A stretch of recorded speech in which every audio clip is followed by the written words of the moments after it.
CNN's Patrick Ottman just got a look at the utter destruction of a key airport in the Bahamas. We are on the runway at the Freeport airport. It has been inaccessible for days.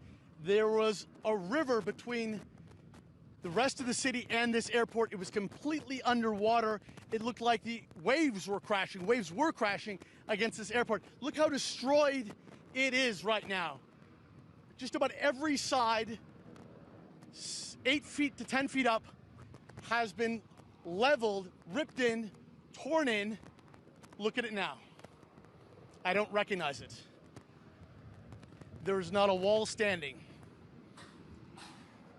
You think about the need this island has right now for a functioning airport, to get injured people out, to get supplies in, and this airport right now is completely destroyed. I've never seen anything like it in my life.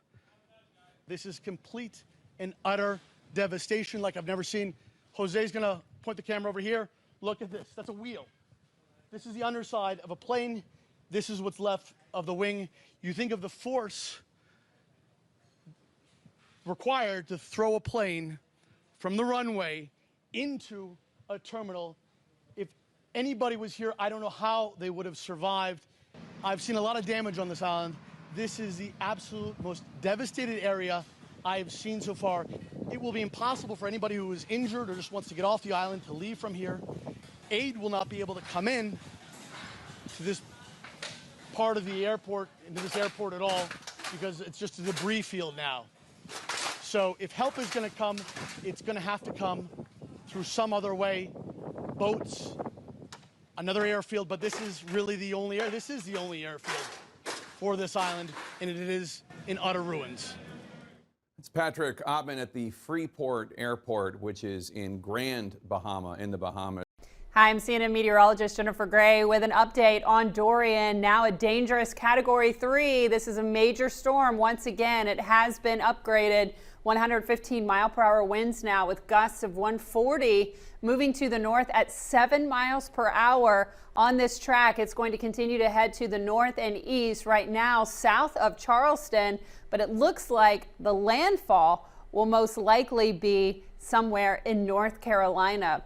Look at this, already seeing those heavy rain bands push on shore, so we could see some flooding across portions of South Carolina as well as portions of maybe Georgia, but mainly South Carolina is where we're going to see most of that flooding and the heaviest rainfall at this point, with it continuing to push to the north and then eventually the north and east, dropping back down to most likely a strong Category 2 by the time it makes landfall. And it looks like the most likely spot will be somewhere along the North Carolina coast. So we are going to see a lot of rain, wind, beach erosion, even storm surge. Places like Charleston, very, very vulnerable. We could see one of the highest tide levels that Charleston's ever seen, could come in around second or third highest tide levels Charleston's ever seen. So we are going to see some major flooding there. Also, 5 to 8 feet along that coast, and then once you get up to North Carolina, 4 to 6 feet for the Outer Banks, and then 4 to 7 feet of storm surge. This storm has been going on for a very long time, but it is still a very powerful storm, to say the least. Major hurricane with 115-mile-per-hour winds moving up the coast of the Carolinas. As the storm is barreling down on the United States, President Trump used an altered map of Hurricane Dorian's path while in the Oval Office today to show that Alabama might have been hit, as he had said and been mocked online for saying. CNN's White House correspondent Caitlin Collins joins me now. Caitlin, people have now died from this storm, and President Trump is still focused on proving that his tweet was correct?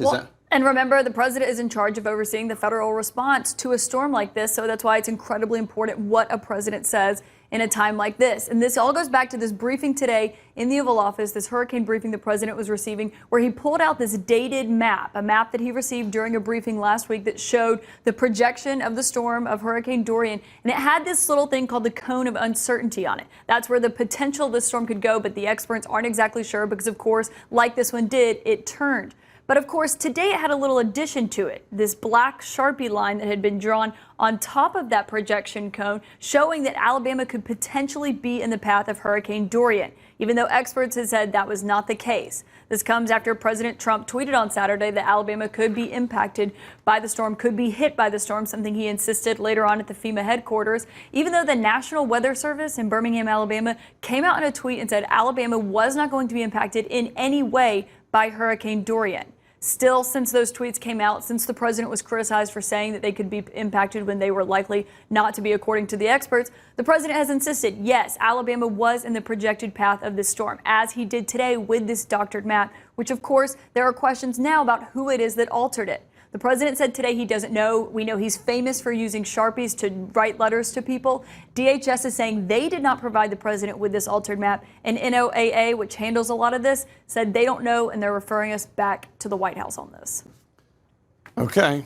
I mean, people are dead from this storm, and others might also be killed. And he's focused on proving something that he said that was apparently wrong is actually right. I mean, that's bizarre. Daniel, you broke the story of exactly what it was that Madeleine Westernhouse said about Trump's children. Tell us the details.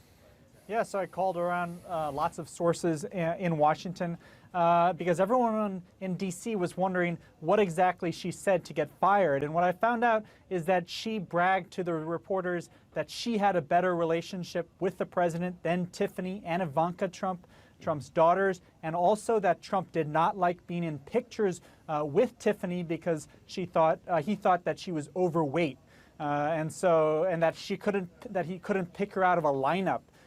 So it was kind of disparaging comments from the president that Madeleine relayed to those reporters.